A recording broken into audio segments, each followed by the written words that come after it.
tous, on se retrouve aujourd'hui pour une nouvelle vidéo ASMR. Alors, je sais pas si vous l'avez remarqué, hein, mais je pense que ça se voit. J'aime beaucoup Stephen King. Euh, je vais vous montrer une image là parce que en fait j'ai fait une bibliothèque dédiée pour cet auteur. Et donc c'est de lui dont on va parler aujourd'hui. Je vais parler en trois gros points, on va dire, de lui. Je vais parler d'un petit article. Stephen King, le plus grand écrivain du monde, de Gorian Delpature. Vous donner mon avis dessus. Puis je vais vous parler un peu de ces bouquins, vu que à la demande de Fanny, je vais vous donner les notes des bouquins que j'ai lus, qui sont là. Et puis je vais vous dire pourquoi j'aime autant cet auteur. Donc on va commencer tout de suite avec l'article Stephen King, le plus grand écrivain du monde, qui fait une trentaine de pages, 33 pages. Bon, c'est un tout petit truc, hein, le petit livre de poche. Voilà, je l'ai acheté sur le site de l'éditeur Lamirois. Donc apparemment c'est une petite maison qui publie des articles comme ça. Alors cet article, je l'ai trouvé pas excellent. Il est pas mal écrit, mais il est pas exhaustif. Disons qu'il y a une grosse partie biographique où ça raconte la vie de Stephen King. Il n'y a pas beaucoup d'arguments. Voilà, il cite des bouquins, il dit quelques trucs qui sont vrais, mais bon, je m'attendais à une vraie argumentation complète. Mais au final, on a beaucoup de biographies. Pourquoi il est bien? Parce qu'il voilà, il sait se faire dans tous les genres, il a fait des grandes figures et tout ça. Donc voilà, mon avis sur le bouquin, sur l'article plutôt. J'y viendrai précisément sur pourquoi j'aime bien cet écrivain. Après, là je vais vous parler des bouquins, alors j'en dois en avoir lu une dizaine. Je vais les compter avec vous. 1, 2, 3, 4, 5, 6, 7, 8, 10, 11, 12, 13, 14, 15, 16, 17, 18 et 19. Sachant qu'il y en a écrit une cinquantaine. Et j'ai aussi après, en fait, ce que j'ai fait, c'est... Je vais vous montrer. En fait, là, il y a les romans. Donc, il y a d'abord le titre en anglais. Bon, excusez mon écriture. Le titre en anglais, le titre en français et la note. Et pour en fait, j'ai mis les recueils de nouvelles là. Et... Donc là, par exemple, le recueil Danse Macabre. Donc là, j'ai toutes les nouvelles. Et quand je les aurai toutes lues, je ferai une moyenne des notes pour l'inscrire. Elle doit être là. Non, elle n'est pas là. Ouais, c'est pas forcément. C'est pas dans l'ordre chronologique. Danse Macabre. Elle est là. Parce qu'après, j'ai aussi fait.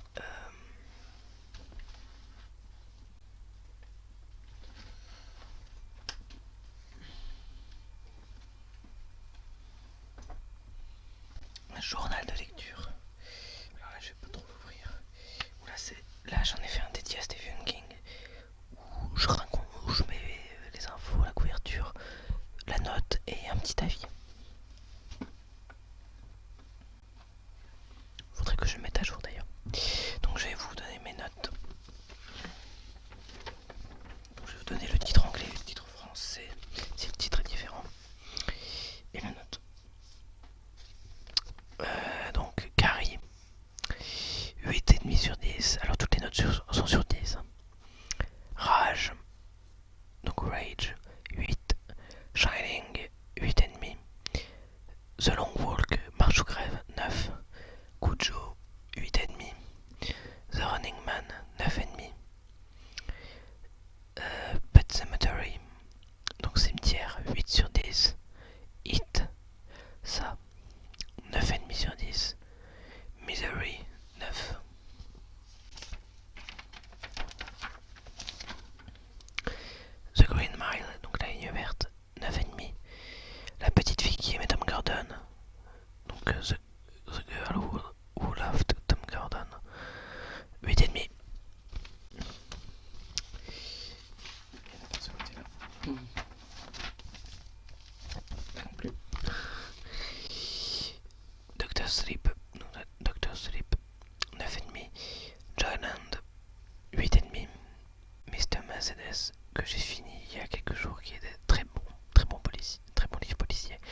Invasion 8,5.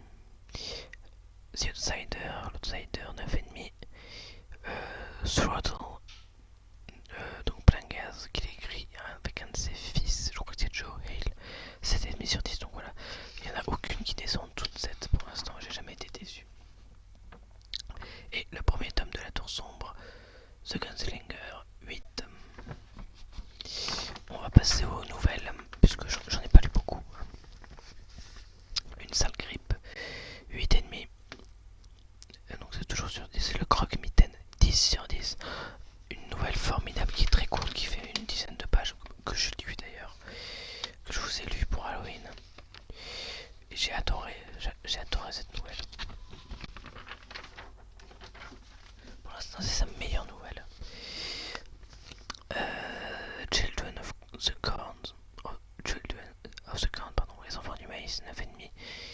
The Last Rung on the Ladder, le dernier barreau de l'échelle, 10 sur 10 aussi, une très bonne nouvelle. De toute façon ça fait partie du recueil dans ce macabre.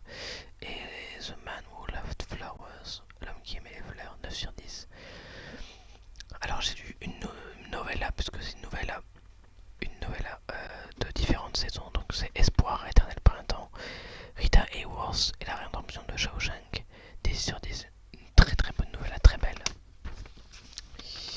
Ensuite Paranoia, donc qui fait En ce lieu des tigres, donc Here There Be Tigers, donc qui fait partie du recueil Brume, en anglais Skeleton Crew, 8,5 sur 10.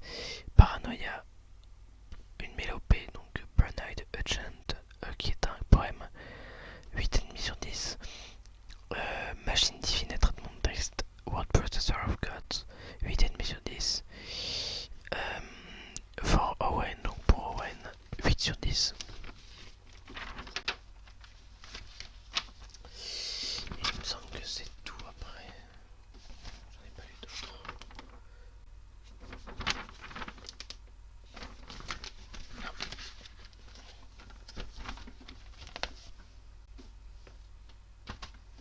Donc voilà, c'est tout pour les notes. Alors ça fait déjà 8 minutes de vidéo.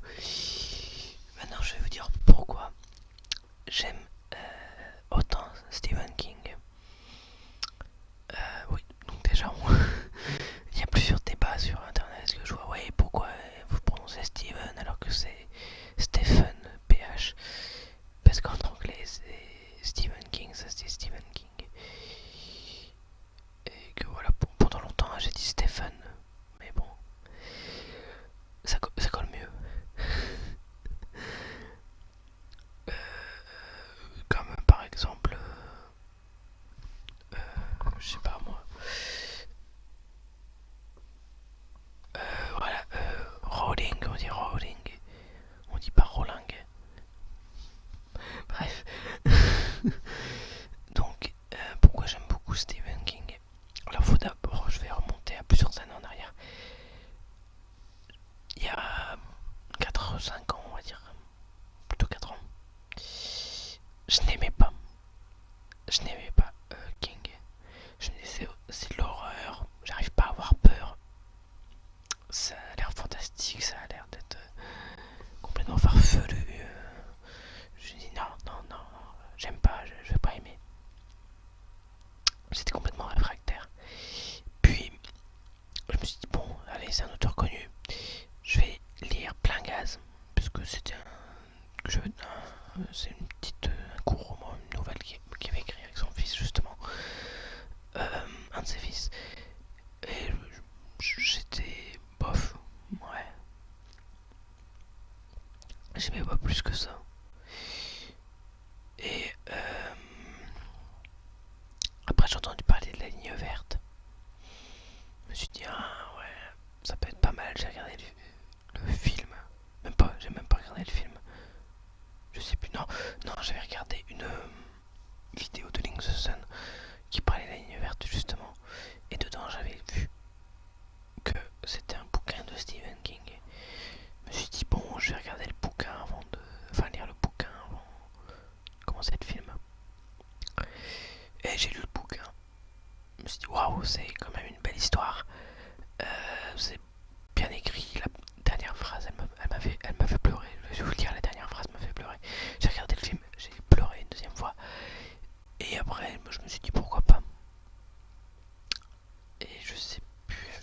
j'ai enchaîné.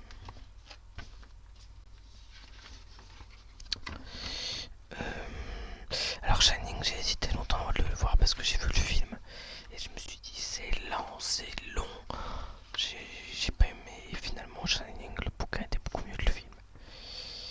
Je crois qu'après j'ai enchaîné avec... il me semble que c'était avec Marche ou Crève. Parce que ma marraine aime beaucoup ce bouquin et donc elle m'a dit ouais il est génial et effectivement il est génial.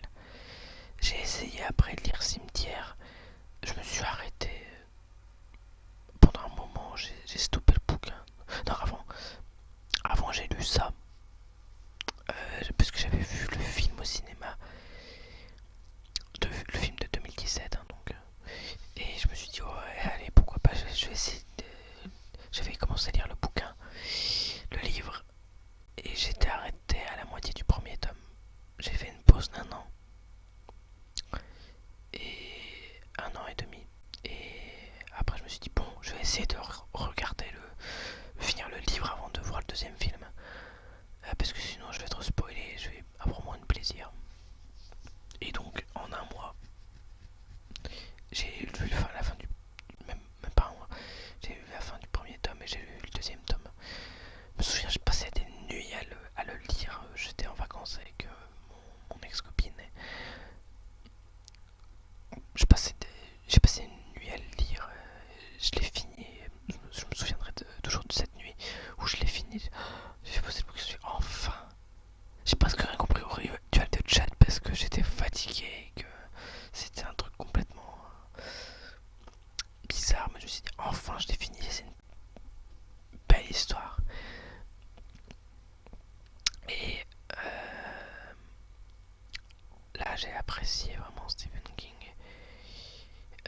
Bon après il y a donc tous les autres qui ont suivi, Shining, Doctor Sleep, Joyland, voilà tous les autres cimetières que j'ai persévéré, j'ai fini. Et donc voilà, après avoir lu une vingtaine de ces livres, j'ai commencé le premier tome de Astre Sombre, je l'ai fini, je m'attendais à un truc beaucoup plus compliqué. J'ai entamé le deuxième, mais avec les lectures en cours et tout ça, j'ai oublié et j'ai commencé la trilogie Bill Hodge. Donc j'ai lu Monsieur Mercedes et là je suis sur Carnet Noir. Et après ce sera fin de ronde. Bref, donc voilà mon histoire avec Stephen King. Et pourquoi j'aime autant cet auteur. Je vais pas faire de points ni rien du tout. D'une part, parce que c'est un auteur altruiste. Comment dire, bon, il gagne beaucoup d'oseille avec beaucoup d'argent. Avec ses livres, il fait beaucoup de dons. Euh, voilà, c'est pas un auteur, un rapia qui s'assoit sur sa fortune et qui fait ok, j'en ai bouquins qui se vendent, allez hop.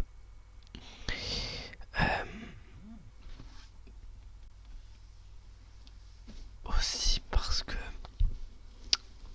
c'est un auteur, comment dire, il est bon avec les gens, il y a toujours le sourire. Et j'y ai pensé quand j'ai vu une interview que Stephen King donnait lors de sa sortie de Doctor Sleep en France. C'est le seul moment où il est venu faire des dédicaces en français. Je l'aimais pas encore, j'étais trop jeune. Je suis dégoûté. Et donc c'était Augustin Trapenard qui présentait. Et Stephen King a parlé un peu en français. Il a fait une blague à Augustin Trapenard. Donc voilà, c'est quelqu'un qui est très joyeux, très stinguer le rond quoi. Et le truc c'est que face au mec, parce que après il y a eu des questions, après la présentation du bouquin, la discussion, il y a eu des questions et il y a un mec, ça m'a énervé, un mec qui a dit oui, je suis un des plus grands spécialistes, des plus grands spécialistes de votre œuvre en France, j'ai écrit je crois que c'est une thèse, ou en tout cas il avait écrit un livre sur Cimetière et qui voulait le donner à Stephen King parce que ça le rendra riche. Ce genre de gens qui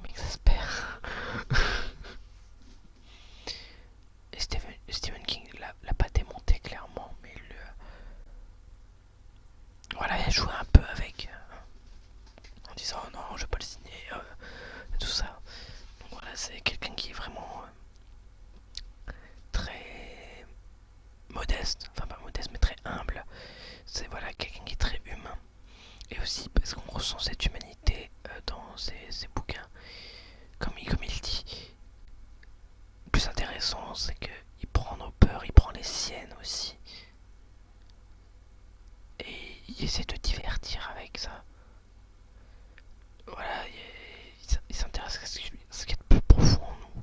Parce que la peur peut susciter chez nous, chez le meilleur pardon, comme le pire. Et aussi, parce que d'ailleurs, il est souvent relégué à son seul titre d'horreur, mais il fait pas non plus que de l'horreur. La ligne verte, il n'y a pas d'horreur. Voilà, des récits comme La rédemption de Shawshank, il n'y a pas d'horreur dedans, au contraire.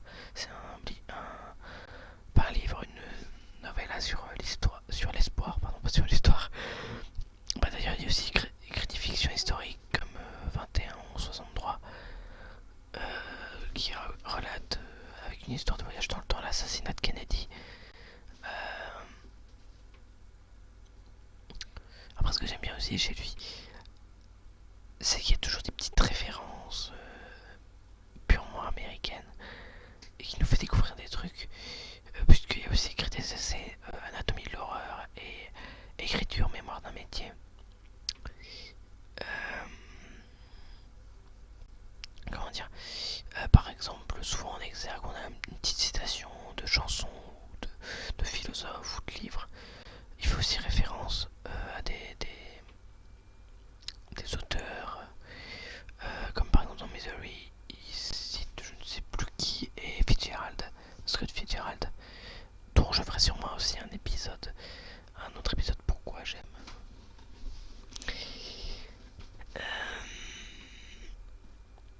Et voilà. Et c'est surtout un auteur aussi que j'aime aussi beaucoup parce qu'il sait écrire, voilà. Il dit que ses livres c'est l'équivalent d'un menu best-of chez McDo. Mais comment dire, il arrive à allier une plume simple et belle, comme la citation qu'il a écrite dans ça. Je crois que je l'ai ici,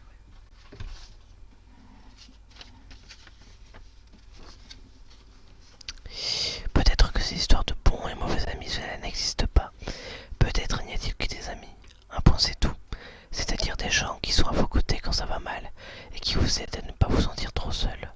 Peut-être vaut-il toujours la peine d'avoir peur pour eux, d'espérer pour eux, de vivre pour eux. Peut-être aussi vaut-il la peine de mourir pour eux, s'il faut en venir là. Bons amis, mauvais amis, non.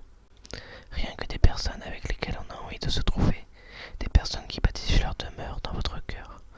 Donc ça, chapitre 16, enfin ça, chapitre 4, non pas, ça va venir, partie 4, chapitre 16, tome 2. Et en anglais, voilà, on a la même simplicité. Je veux dire, c'est pas des phrases construites au millimètre près. Maybe there aren't any such things as good friends or bad friends. Maybe there are just friends. People who stand by you when you are hurt and who help you feel not so lonely. Maybe they're always worth being scared for and hoping for and living for. Maybe worth dying for too, if that's what has to be. No good friends, no bad friends, only people you want, need to be with, people who build their house in your heart. Bon, son anglais est à chier, mais bon, c'est aussi voilà aussi pourquoi j'aime, ça me permet de faire la transition. J'aime bien cet auteur parce que c'est un auteur populaire qui écrit sur des gens, les gens qui connaissent, voilà, les gens d'une petite ville, d'une petite cité. Et je vais en venir après. Et voilà, il écrit sur ce que tu connais et il s'éparpille pas. Donc on retrouve forcément des thèmes qui reviennent. Mais il les exploite bien, je veux dire, c'est pas une sauce pour faire du fric. Je trouve d'ailleurs que justement avec les années, il construit de mieux en mieux ses bouquins, parce que Carrie c'est une histoire très simple. On a ça, Hit, qui est beaucoup plus construite. Et maintenant ces bouquins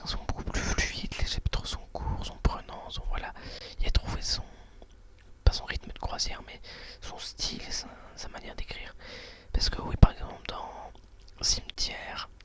Il y a quelques longueurs. Bon, dans ça, il y en a aussi, mais ça vaut la peine d'être lu. Dans le cimetière, voilà, il y a beaucoup de longueurs. Et au fil du temps, les longueurs, ça me nuise, je dirais. Les chapitres sont courts et prenants. Les histoires aussi. Après, bon, il y a toujours des... J'ai jamais eu de Stephen King que j'ai abandonné. Mais après, apparemment, il y en a certains qui sont moins bons que d'autres. Il me semble qu'il a dit que les Dominaguers étaient son pire bouquin. Et que Histoire de Lisée était celui qu'il préférait.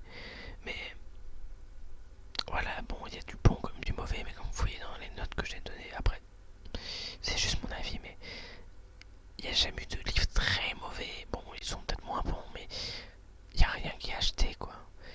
Et c'est ça que j'aime bien, c'est qu'il pose tout le temps ses travaux.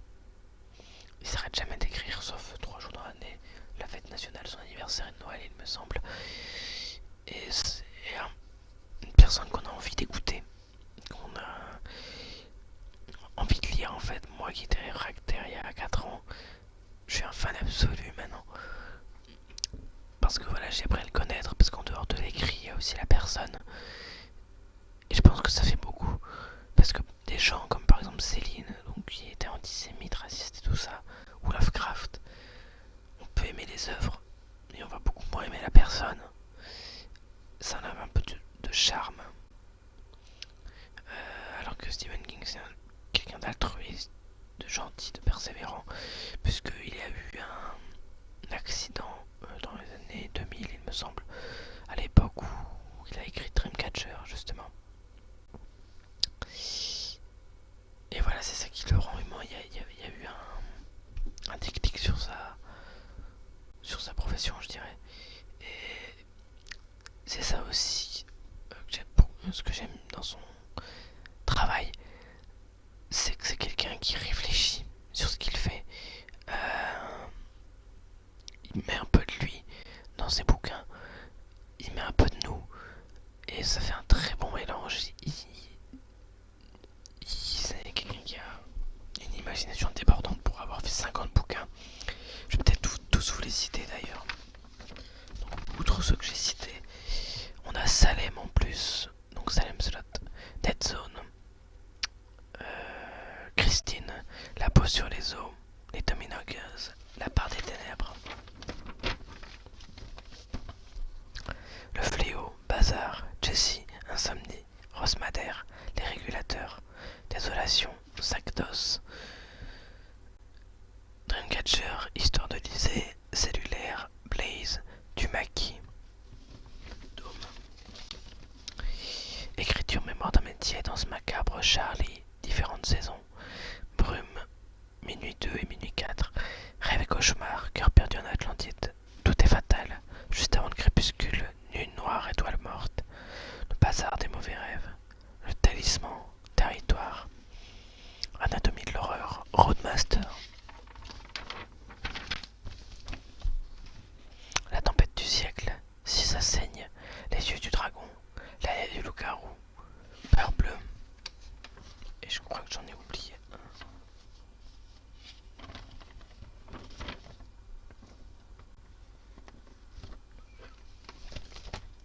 Ah non, il y en a encore là. Oui, là.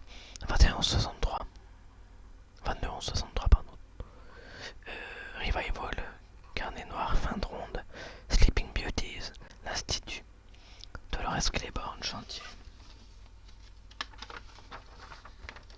Et après la septalogie, La tour sombre, Le pistolero, Les trois cartes, Terre perdue, Magie et cristal, La clé des vents, Les loups de la Cala, Le chant de Susanna et La tour sombre. Donc voilà, il a fait énormément de bouquins. Et même si on a des moins bons, ça reste des chefs-d'œuvre. Tous les bouquins qui ont été adaptés. D'ailleurs, si vous aimez bien Stephen King, je vous conseille le hors-série lire sur Stephen King.